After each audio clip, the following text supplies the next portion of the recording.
જોઈ રહ્યા છો આપણું ગુજરાત અને હું છું આપની સાથે હિના। સમાચારની શરૂઆત કરીશું મોડાસાથી। નડિયાદના એક જ પરિવારના 4 સભ્યોની car Shamlaji Ahmedabad national highway પર પુલ પરથી પડી જતા માર્ગ અકસ્માતમાં મોત નીપજ્યું હતું। અમદાવાદ ઉદયપુર નેશનલ હાઈવે પર અરવલ્લી જિલ્લાના મોડાસા વિસ્તારના ગદાદર પાસે એક માર્ગ અકસ્માત સર્જાયો હતો, જ્યારે કાર નેશનલ હાઈવેના પુલ પરથી પડી હતી, જેના કારણે કારમાં મુસાફરી કરી રહેલા નડિયાદના એક જ પરિવારના 4 લોકોના મોત થયા હતા। સ્થળ પર એક અકસ્માત થયો, જેમાં એક મહિલા, 2 પુરુષો, એક છોકરીનું અચાનક મોત થયું હતું। ટિન્ટોઈ પોલીસની ટીમ ઘટના સ્થળે પહોંચી તપાસ હાથ ધરી છે। નડિયાદમાં રહેતો એક પરિવાર શામળાજી મંદિરે દર્શન કરીને પરત ફરતી વખતે માર્ગ અકસ્માતનો ભોગ બન્યો હતો। પરિવારના 4 મૃતદેહોને પીએમ માટે શામળાજી સિવિલ હોસ્પિટલમાં મોકલવામાં આવ્યા છે।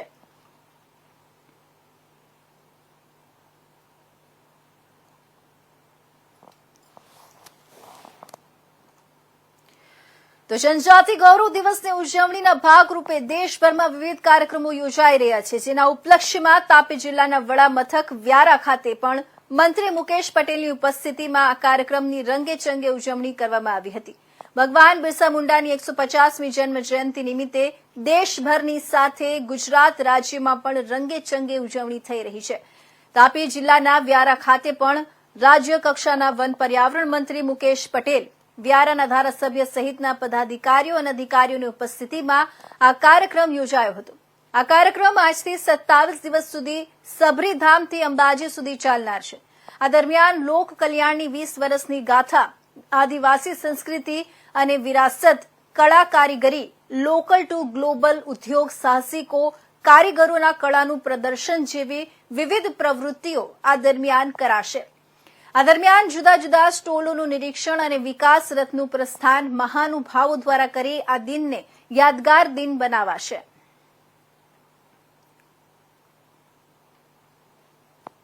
નમસ્કાર। સમગ્ર દેશની અંદર આજે આદિજાતિ ગૌરવ દિનની ઉજવણી થઈ રહી છે, ત્યારે દેશના વડાપ્રધાન મોદી સાહેબ આજે બિહારથી આદિજાતિ ગૌરવ દિનની ઉજવણી કરી રહ્યા છે। સમગ્ર દેશની અંદર બિરસા મુંડાજીને ભગવાનનું સ્વરૂપ આપીને એમને સન્માન કરવાનું કામ જો કર્યું તો દેશના વડાપ્રધાન મોદી સાહેબે કર્યું। વર્ષોથી આદિમ જાતિ માટે લડતા લોકો માટે ઘણી બધી સરકારો આવીને ગઈ, પણ એમને ક્યારે પણ એમના આદિવાસીના હક, આદિમ જૂથના હક ક્યારે ના। તો વાત કરીએ દાહોદની। દાહોદ શહેરના કેશવ માધવ રંગમંચ ખાતે આજે બિરસા મુંડાની જન્મ જયંતિ નિમિત્તે એક ભવ્ય કાર્યક્રમનું આયોજન દાહોદ ભાજપ દ્વારા કરવામાં આવ્યું હતું, જેમાં દાહોદ ગુજરાત રાજ્યના મંત્રી બચુભાઈ ખાબડ, જિલ્લા પ્રમુખ શંકર આમલીયાર, જિલ્લા પંચાયતના પ્રમુખ કરણસિંહ ડામોર તેમજ આરએસએસના તથા આદિવાસી સંસ્થાના અગ્રણીઓ તેમજ લોકો મોટી સંખ્યામાં ઉપસ્થિત રહ્યા હતા।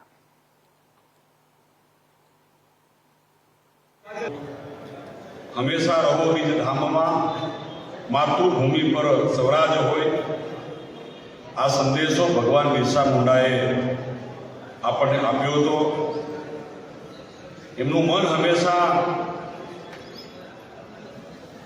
આપણા સમાજ પર જે બ્રિટિશ અંગ્રેજોની જે દમન નીતિ હતી એમાંથી મુક્ત કરવા માટેનું મન હંમેશા એ દિશામાં હતું।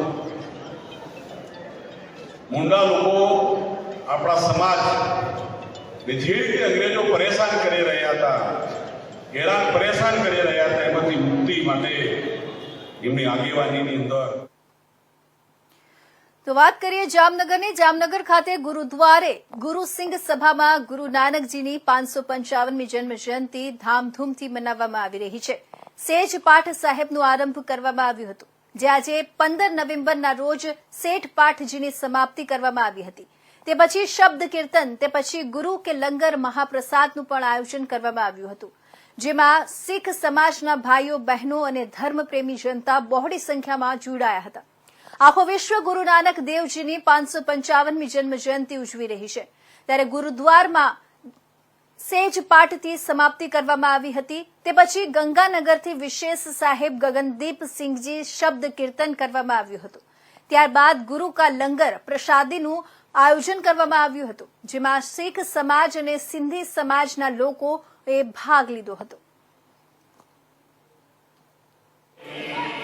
वाहिगुरु जी का खालसा वाहिगुरु जी की फतेह. હું મનજીત સિંહ ઉપલ, સેક્રેટરી ગુરુદ્વારા શ્રી ગુરુ સિંહ સભા જામનગર. આજ રોજ ગુરુદ્વારા ખાતે શ્રી ગુરુ નાનક દેવજીની 555મી જન્મજયંતિ બહુ જ હર્ષોલ્લાસથી ઉજવવામાં આવી રહી છે. આ જન્મજયંતિનો ઉપલક્ષ જી ગુરુદ્વારા સાહેબમાં સહેજ પાઠના આરંભ કરવા માટે જેની સંપૂર્ણતા થઈ છે. આ પર્વનો ઉપલક્ષ ગુરુદ્વારા સાહેબથી પ્રભાત ફેરીનું આયોજન કરવામાં આવ્યું છે અને ભંડારા પણ એટલે કે લંગર રાખવામાં આવ્યા છે, જેમાં મોટાભાગના શ્રદ્ધાળુ એનો લાભ લઈ રહ્યા છે. ગુરુ નાનક દેવજીની શીખ જી કીર્ત કરો, નામ જપો અને વંશ શકો, એટલે કે પોતાના આપણા જે ગુરુ દ્વારા આપેલ જે એક કીર્તન છે એ કીર્ત કરો અને એના દ્વારા કમાયેલ છે એ ગરીબો અને એના વચ્ચે વેચીને ખાઓ અને હંમેશા ઈશ્વરને યાદ રાખો.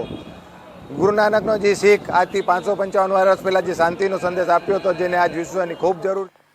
તો આ તરફ ગાંધીનગર ખાતે આવેલી ગિફ્ટ સિટીમાં આજે બીજી યુનિવર્સિટીનું લોકાર્પણ ગૃહ રાજ્યમંત્રીના હસ્તે કરવામાં આવ્યું હતું. યુનિવર્સિટી ઓફ વોલોંગોંગનું ગૃહ રાજ્યમંત્રી હર્ષ સંઘવી દ્વારા લોકાર્પણ કરવામાં આવ્યું હતું. ગિફ્ટ સિટી માટે ખાસ કરીને એજ્યુકેશન માટે આજે મહત્વનો દિવસ છે તેવું ગૃહ રાજ્યમંત્રીએ જણાવ્યું હતું. તેમણે વધુમાં જણાવ્યું હતું કે ગિફ્ટ સિટી હવે માત્ર આઈટી અને તેમજ સ્ટોક માર્કેટ પૂરતું સીમિત રહ્યું નથી. હવે ગિફ્ટ સિટી ધીરે ધીરે એજ્યુકેશન હબ બનવા તરફ આગળ વધી રહ્યું છે. થોડા સમય અગાઉ ઓસ્ટ્રેલિયાની પહેલી યુનિવર્સિટીનું અહીંયા લોકાર્પણ પણ કરવામાં આવ્યું હતું અને હવે બીજી યુનિવર્સિટીનું સેટઅપ પણ ચાલુ કરી દેવામાં આવ્યું છે. અહીંયા ભવિષ્યમાં ફક્ત ગુજરાતના નહીં પરંતુ સમગ્ર દેશ તેમજ વિદેશથી પણ આવનારા વિદ્યાર્થીઓને લાભ થશે.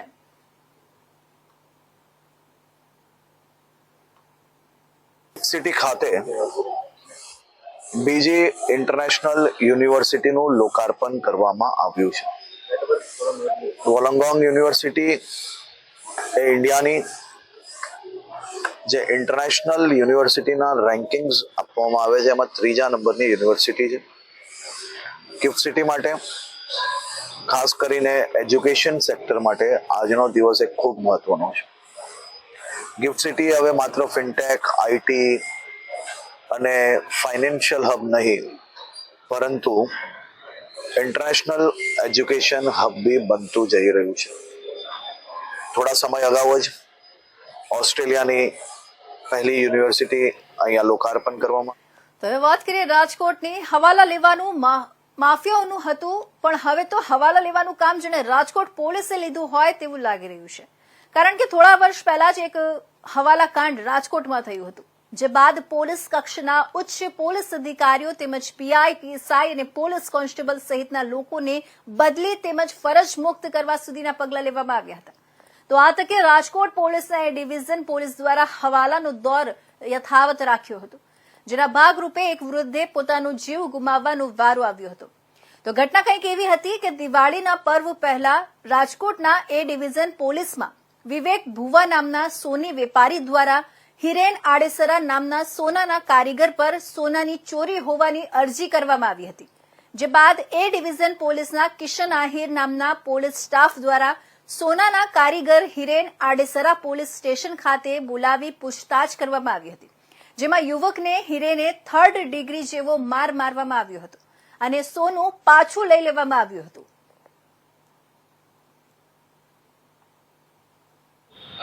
રાજકોટ પોલીસનું હવાલા કાંડ ફરી ધગધગતું થયું છે. ત્યારે થોડા દિવસ પહેલા સોની વેપારીએ પોલીસના ત્રાસથી અને સોની જે માલિક છે શોરૂમના તેના ત્રાસથી આપઘાત કર્યો હતો, જે અત્યારે મુદ્દો ભારે ચર્ચામાં આવ્યો છે. ત્યારે આપણી સાથે ફરિયાદીના પુત્ર અને પરિવારજન છે, આપણે એમની સાથે વાત કરીશું. શું કહેશો, તમારા કાકાએ આપઘાત કર્યો હતો પોલીસ અને સોની વેપારીના ત્રાસથી, શું આખી સમગ્ર ઘટના હતી? મારું નામ તેજસ વિનોદભાઈ આડેસરા છે, રાજકોટ રહેવાસી. જે મારા કાકા અશ્વિનભાઈ આડેસરા છે તે મૃત્યુક વ્યક્તિ મારા કાકા થાય છે અને પોલીસ અને વેપારીના ત્રાસથી આપઘાત કરવાનો કિસ્સો એવો બન્યો કે પહેલા તો વેપારી જ વધારે ત્રાસ દેતા હતા અને વેપારી દ્વારા જ પોલીસને પોતાના શોરૂમે બોલાવી અને સમગ્ર માહિતી જણાવી અને પોલીસે ફરી પછી આમાં પોલીસ પછી ઇન્વોલ્વ થઈ. તેજસભાઈ, સમગ્ર મામલો શું હતો? કારણ કે મામલો ક્યાંથી ઉદ્ભવ્યો હતો અને કઈ રીતે આખો બનાવ બન્યો હતો એ કહો. ઓકે, સમગ્ર મામલો એવી રીતના ઉદ્ભવ્યો હતો કે આ લોકોએ મારા કાકાના દીકરા ઉપર ચોરીનો આક્ષેપ નાખ્યો, જે આક્ષેપ કોઈ પુરવાર નહોતો અને આમાં કોઈ ફરિયાદ થયેલ નથી. અને આ મામલે મારા કાકાને રાજકોટ એ division police constable Kishanbhai Ahir અને ભગીરથસિંહ ઝાલા દ્વારા માર મારવામાં આવ્યો હતો. તેની પાસેથી 355 ગ્રામ સોનું પડાવી લેવામાં આવ્યું હતું અને રાજકોટના 3 વેપારી પાસેથી પણ અલગ અલગ જગ્યાએથી 136 ગ્રામની બદલે 206 ગ્રામ સોનું પડાવવામાં આવ્યું. ત્યારબાદ અમારા 2 બંગાળી કારીગર છે, શુભો બંગાળી ને સુમન બંગાળી, તેની પાસે પણ આ ચોરીના કેસમાં ફિટ ન કરવા માટે 25 ગ્રામ સોનું પડાવવામાં આવ્યું છે. તમે શું કહેશો? તમે એમના પુત્ર છો, તમે એ શોરૂમમાં કામ પણ કરતા હતા. શું આખી ઘટના કઈ રીતે બની હતી? આખી ઘટના એવી હતી, જે મારે સોનું નહોતું એમને દેવાનું, એ મારી પાસે કબૂલ કરાવી. 2 તારીખે 2/10 દિવસ સવારે મને મળવા બોલાવેલ. ત્યારે મારી પાસે કાગળમાં લખાણ કરાવી, એક સ્ટેમ્પ જોડી અને નોટરીટાઇઝ લખાણ કરાવેલું હતું. લખાણ કરાવીને કિશનભાઈ આહિરને એમની દુકાને બોલાવી અને એમને પોલીસે મને જણાવેલ કે તારે આ ભાઈ જે કહે છે તારે સોનું દેવાનું છે. તો મેં એમની હાજરીમાં કીધું મારે કોઈ સોનું નથી દેવાનું, મારે તો લેવાનું હતું, આ મારા હિસાબનો વિષય છે. તો એમને એમ જણાવેલું હતું કે આમને એ ડિવિઝને લઈ લ્યો. એ ડિવિઝને મને લઈ ત્યાં 1 કલાક મને ટોર્ચરિંગ કરી, માર મારી અને જણાવેલ કે તે ભલે જે કાંઈ સોનું વેચ્યું હોય કે ન વેચ્યું હોય, તું તારું જ્યાં રનિંગ કામ ચાલુ હોય ત્યાંથી તમે સોનું શું કામ લીધું હતું? એ શોરૂમમાંથી કોની પાસેથી લીધું હતું અને તમે કેટલા વર્ષથી એની સાથે સંકળાયેલા હતા? હું છેલ્લા 4 વર્ષથી મનોજભાઈ સાથે સંકળાયેલો હતો. એમનું પાર્ટ ટાઈમ ઘરે અને એમની ઓફિસે હું કામ કરતો, તો એમાંથી મારે જે મજૂરીની સોનું હોય તો તે મેં વેચેલ હતું બજારમાં. કેટલું સોનું તમારે લેવાનું હતું? કેટલા પૈસા પણ તમે કંઈક લેવાના હતા એવું આક્ષેપ પણ કરો છો? અમારે 395 ગ્રામ સોનું લેવાનું હતું અને એમાંથી મારા પપ્પાને એમને 355 ગ્રામ સોનું આપેલ હતું. પછી એને તમારી પર આક્ષેપ કર્યો હતો કે મારું સોનું છે તે ચોરીને વયા ગયા છે, તમારા વિરુદ્ધ અરજી કરી હતી. પછી શું આખો મામલો કઈ રીતે બન્યો હતો?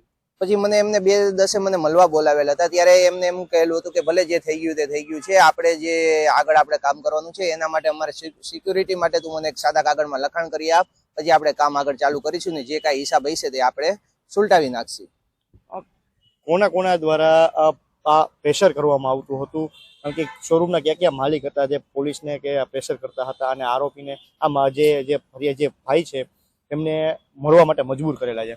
હા, આમાં મૃત્યુને પ્રેશર કરનાર વિવેકભાઈ ભુવા, મનોજભાઈ રાજપરા, ધર્મેશભાઈ ભરતભાઈ પારેખ, અતુલ ભરતભાઈ પારેખ અને રાજકોટ એ ડિવિઝનના કોન્સ્ટેબલ કિશનભાઈ આહિર ડી સ્ટાફના અને ભગીરથસિંહ ઝાલા દ્વારા પ્રેશર કરવામાં આવ્યું હતું. જેમાં મારા કાકાને અગાઉ એને મજૂરી પેટે એકવાર સોનું એક દિવસ પહેલા આપી દીધું. એ બીજે દિવસે પોલીસ સ્ટેશન દ્વારા પાછું એની પાસે પડાવી લેવામાં આવ્યું અને એને માર મારી અને સોનું પાછું એ દાદા પાસેથી પડાવી લીધું. દાદાને માર પણ માર્યો હતો અને સોનું પણ પાછું પડાવી લીધું તમે એમ કહો છો. તમે આ બાબતે તો થાણાના ઇન્ચાર્જ જે છે બારોટ સાહેબ તેમને વાત કરી લીધી? હા સાહેબ, ત્યારે અમને કોઈ જાણ નહોતી. ત્યારે એવું કહેવામાં આવ્યું હતું કે સાહેબ રજા ઉપર છે. એટલે અમે અમારા કાકાના દીકરાને બીજે દિવસે જામીન ઉપર મુક્ત કરાવી અને આ સમગ્ર મામલો એને કહેલ કે ભાઈ હવે તમને તમારું સોનું મળી ગયેલ છે તો અમને અમારા ચેક અને આપણે નોટરી લખાણ પાછું આપી દો. તો વિવેકભાઈ દ્વારા મારા કાકાને એવું કહેવામાં આવ્યું કે આમાં કોઈ તમે ઇન્ટરફિયર થાવમાં હજી તમને તમારા દીકરાને બેયને અમે હેરાન કરી દેશું અને બહુ કાંઈ ઓલું કરશો ને તો અમે તમને મરવા માટે મજબૂર કરશું. આઉટ ટોર્ચરિંગ કરતા હતા. કારણ કે આ વ્યક્તિ વિવેકભાઈ ભુવા છે ને, મને કિશનભાઈ આહિર અને વિવેકભાઈ ભુવા દ્વારા એવું કહેવામાં આવ્યું કે આ ભાઈ કોઈ ભરત બોગરાના ભાણે જ થાય છે. અમને ખ્યાલ નથી થતા હોય પણ ભરત બોગરાના નામે ઘણી જગ્યાએ આ ભાઈએ ધમકી આપેલી છે. મહત્વની બાબત, તમારા જે કાકા છે અશ્વિનભાઈ, તેમને સુસાઇડ કર્યું હતું. શું સુસાઇડ નોટમાં ઉલ્લેખ શું હતો અને શું વાત કરી તેને? ઓકે, મારા કાકાએ સુસાઇડ નોટમાં એવો ઉલ્લેખ કરે છે કે રાજકોટ એ ડિવિઝનમાં મારો 30 લાખ રૂપિયાનું સોનું પડાવેલું છે અને આ 4 વેપારીઓ દ્વારા મને માનસિક ત્રાસ આપી અને મને મરવા માટે મજબૂર કરેલ છે. જેમાં આ એ ડિવિઝનના 2 પોલીસ કોન્સ્ટેબલ્સનો પણ સમાવેશ થવામાં આવે છે. તમારા એક સ્વજનની છત્રછાયા ગુમાવી છે, કઈ રીતનો તમારે ન્યાય જોઈ છે? કેવી આશા છે ન્યાયની? અમે અમારા સ્વજનની જે છત્રછાયા ગુમાવી છે, અમારે ન્યાયની માગણી એવી છે કે રાજકોટ શહેર પોલીસ કમિશનરને નમ્ર વિનંતી કે આ તમામ વ્યક્તિ 4 વેપારી અને 2 પોલીસ કોન્સ્ટેબલ દ્વારા જે અમારા કાકાને ટોર્ચરિંગ કરી અને મરવા માટે મજબૂર કર્યા છે, તો આ એક કિસ્સો બની ગયો છે માનવ વધનો. અને માનવ વધને જે કલમ થતી હોય મર્ડરની, આ એવી કલમ જોડી અને તમામ ઉપર કાયદેસર ધોરણસર કાર્યવાહી કરી અને મૃત્યુ વ્યક્તિને ન્યાય અપાવે અને તેના પરિવારજનોને ન્યાય અપાવે, એ જ અમારી આશા છે. તો આ હતા રાજકોટના સોની કારીગર, જેમનું કહેવું છે કે અમે જે અમારા પરિજનોની, જે અમારા સ્વજન છે તેની છત્રછાયા ગુમાવી છે. જે અમુક શોરૂમ, જે સોનાના શોરૂમના માલિક અને પોલીસના ત્રાસથી જે મારા કાકા છે તેને આ આપઘાત કરવા માટે મજબૂર થયા હતા, સુસાઇડ નોટ લખીને તેને જાણ કરી હતી, ત્યારે આવા લોકો ઉપર રાજકોટ પોલીસ કમિશનર કડક કાર્યવાહી કરે અને મર્ડર સહિતની કોલમો છે તે લગાડીને આ લોકોને કડકમાં કડક સજા કરે તેવી માંગ કરી હતી. પ્રતિક લીંબાણી, ઇન્ડિયા ન્યૂઝ, રાજકોટ. તો વલસાડ ઉમરગામ તાલુકાના આદિવાસી સમાજ દ્વારા ભગવાન બિરસા મુંડાની જન્મજયંતિ ધામધૂમથી મનાવવામાં આવી હતી. સવારે 11 કલાકના અરસામાં સરીગામ બાયપાસ પર પ્રસ્થાપિત ભગવાન બિરસાની પ્રતિમાની વિધિવત સમાજના અગ્રણીઓ દ્વારા પૂજા અર્ચના કરવામાં આવી હતી. સમાજના યુવાનો, વડીલો મોટી સંખ્યામાં ઉપસ્થિત રહ્યા હતા. સાથે સરીગામના યુવા ચેરિટેબલ ટ્રસ્ટના ચેરમેન રાકેશ રાય સહિત ગ્રામ પંચાયતના સરપંચ સહદેવ વાગત પણ ખાસ હાજર રહ્યા હતા.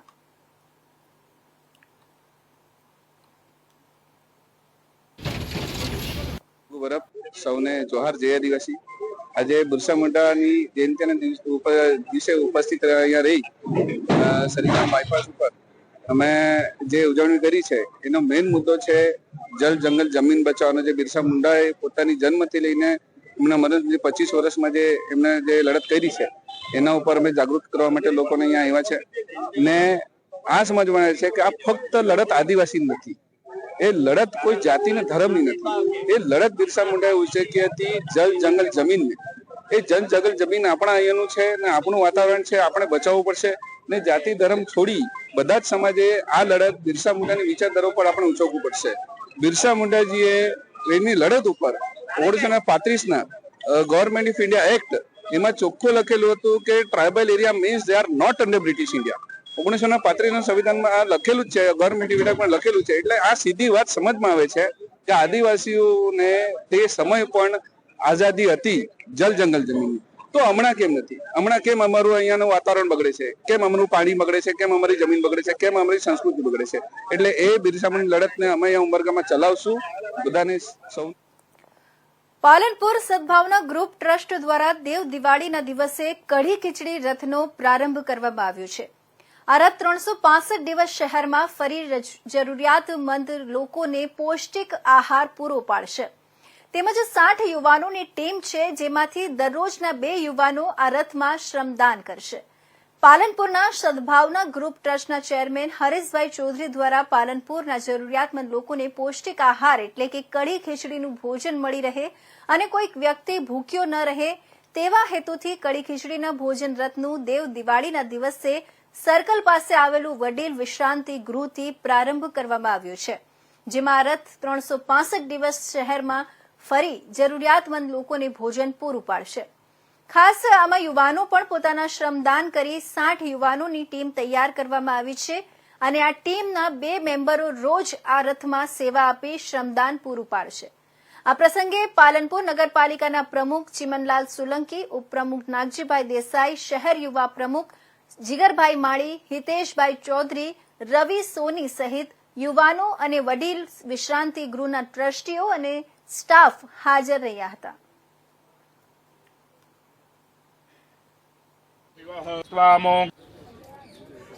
સદભાવના ગ્રુપ ટ્રસ્ટ દ્વારા આજે પાલનપુરના વિવિધ સ્થળોએ ભોજન રથના માધ્યમથી જરૂરિયાતમંદ લોકોને પૌષ્ટિક કઢી ખીચડીનો આહાર મળી રહે એ માટે આજે એક શુભ શરૂઆત કરવામાં આવી છે. આ રથ 365 દિવસ પાલનપુરના વિવિધ વિસ્તારોમાં ફરીને ભોજન પીરસશે, જરૂરિયાતમંદ લોકોને જમાડશે. ખાસ આમાં એક બીજી પણ એક ઇનોવેટિવ કે આપણું યુવાધન સેવાકીય કાર્યોમાં જોડાય, એમનો હાથ ક્યાંક સેવામાં નમે એ માટે થઈને 60 યુવાનોની ટીમ બનાવી છે. દરેક 2 જણાની ટીમ એ મહિનામાં એક દિવસ આ રથમાં પોતાનું સમયદાન રથમાં આપશે અને લોકોને ભોજન જમાડશે. તો ખેડા જિલ્લાના યાત્રાધામ વડતાલ ખાતે શ્રી લક્ષ્મી નારાયણ દેવ મંદિરના દ્વિશતાબ્દી મહોત્સવમાં દેશ વિદેશમાંથી સંતો મહંતો રાજકીય આગેવાનો અને હરિભક્તો ઉમટી રહ્યા છે ત્યારે એનાઇનમેન્ટ સેન્ટરના સંસ્થાપક શ્રી કૃષ્ણજીએ વડતાલ ખાતે ઉપસ્થિત રહી શ્રીજીના દર્શન કર્યા હતા. તેઓની સાથે વિદેશી ભક્તો પણ ઉપસ્થિત રહ્યા હતા. શ્રી કૃષ્ણજી અમેરિકાની બેસ્ટ સેલર બુકના સહલેખક છે, જેઓને સાંભળવા માટે વિશ્વના 100 થી વધુ દેશના ભક્તો આવે છે અને ધ્યાન ધરે છે.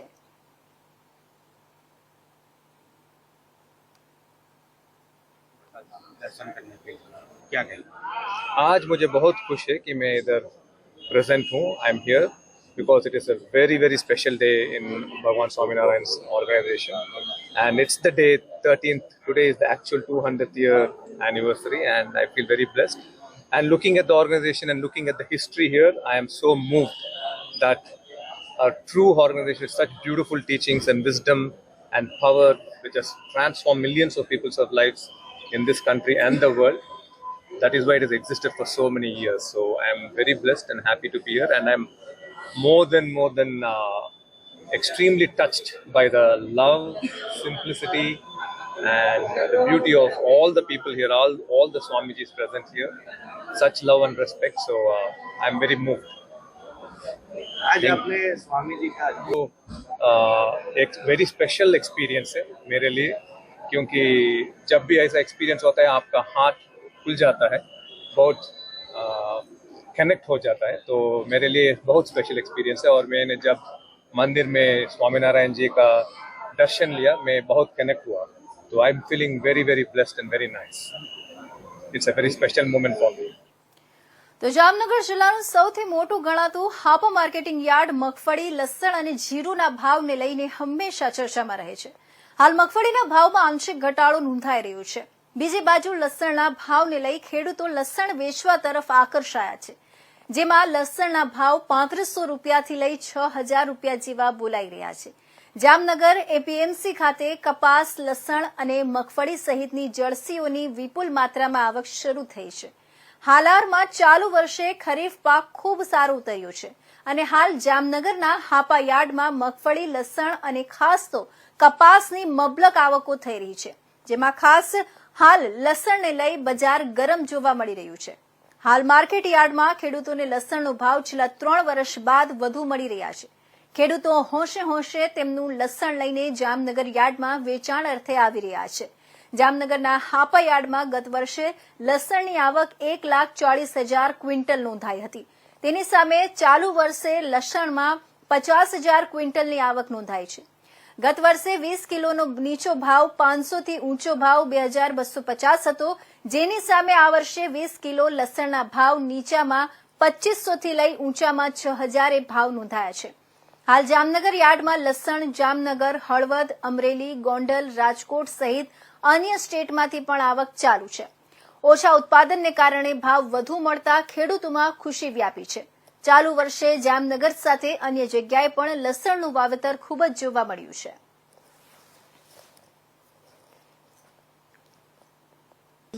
પ્રભુલાલ મણવર, મેનેજર જામનગર તાલુકા સહકારી ખરીદ વેચાણ સંઘ લિમિટેડ.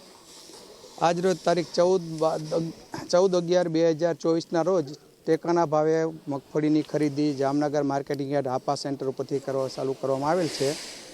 આજે 55 ખેડૂતોને મેસેજ કરેલા હતા, એમાંથી 11 ખેડૂતો આજે હાજર રહેલ છે. 1356 રૂપિયા અને 60 પૈસાની અંદર 20 કિલો મગફળીની ખરીદી કરવામાં આવશે અને ખેડૂતોને વધુમાં વધુ 200 મણ મગફળીની ખરીદી કરવાની છે. આ વખતે એક હેક્ટરે 2500 કિલોની મર્યાદામાં 125 મણ મગફળી હેક્ટરે. પછી જામનગરની અંદર 9000થી ઉપર ખેડૂતોએ રજીસ્ટ્રેશન કરાવેલ છે. તો હાલના યુગમાં લોકો મોટા મોલ, કોમ્પ્લેક્સ, સરકારી કચેરીઓ સહિતની જગ્યાઓ પર તેના જાનમાલની અને કિંમતી વસ્તુઓની સુરક્ષા માટે સિક્યુરિટી ગાર્ડ સુરક્ષા માટે રાખતા હોય છે, કારણ કે તેની કિંમતી વસ્તુઓ કોઈ ચોરી ન કરી જાય. પણ આ સિક્યુરિટી ગાર્ડ જ જો ચોરી કરવા માંડે તો શું? ત્યારે આવું જ કંઈક થયું છે રાજકોટની જિલ્લા કલેક્ટર કચેરી ખાતે, કે જ્યાં હજારો લોકો તેના કામ અર્થે ત્યાં આવતા હોય છે અને ત્યાંના કર્મચારીઓ પણ ફરજ પૂરી કરતા હોય છે. પણ આ લોકોના કિંમતી વાહનોમાંથી પેટ્રોલ ચોરી કરતા સિક્યુરિટી ગાર્ડનો વિડીયો સામે આવ્યો હતો. આ તકે આ સિક્યુરિટી ગાર્ડ ઘણા સમયથી લોકોના વાહનોમાંથી પેટ્રોલ ચોરી કરતો હોવાનું જાણવા મળ્યું છે. ત્યારે હાલ સમગ્ર મામલો રાજકોટ કલેક્ટર પ્રભા જોશી સુધી પહોંચ્યો છે, પણ આ મામલે કોઈ સત્તાવાર નિવેદન સામે આવ્યું નથી. ત્યારે સવાલ એ થાય છે કે આપણે જેને આપણી કિંમતી વસ્તુઓની જવાબદારી સોંપીએ છીએ તે જ લોકો ચોરી કરે તો વિશ્વાસ કોના ઉપર કરવો તે એક મોટો સવાલ છે.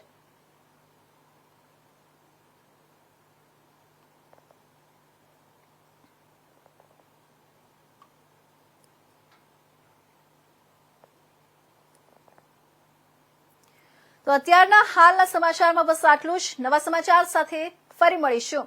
ત્યાં સુધી રજા આપશો. નમસ્કાર.